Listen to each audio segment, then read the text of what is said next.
যশোরে প্রায় ২ কোটি টাকার সোনা ও বৈদেশিক মুদ্রাসহ এক ভারতীয় নাগরিককে আটক করেছে বর্ডার গাইড বাংলাদেশ, সংক্ষেপে বিজিবি।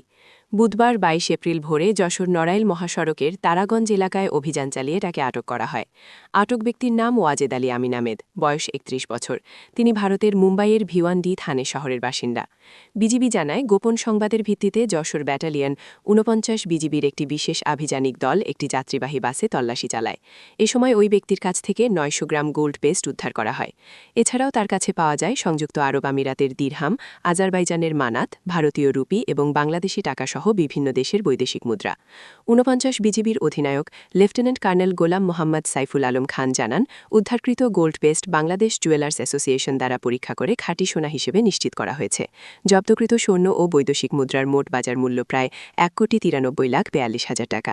প্রাথমিক জিজ্ঞাসাবাদে জানা গেছে, আটক ব্যক্তি ২০ এপ্রিল মুম্বাই থেকে দুবাই হয়ে ২১ এপ্রিল ঢাকায় আসেন এবং সড়কপথে সাতক্ষীরার ভুমরা স্থলবন্দর দিয়ে ভারতে ফেরার পরিকল্পনা ছিল। আটক ব্যক্তির বিরুদ্ধে মামলা দায়ের করে তাকে জেসর কোতোয়ালি মডেল পুলিশ স্টেশনে হস্তান্তর করা হয়েছে। জব্দকৃত স্বর্ণ ও বৈদেশিক মুদ্রা ট্রেজারিতে জমা দেওয়ার প্রক্রিয়া চলছে। সীমান্ত এলাকায় চোরাচালান প্রতিরোধে বিজিবির অভিযান অব্যাহত রয়েছে। Shamima Sultana, Jessore crime news.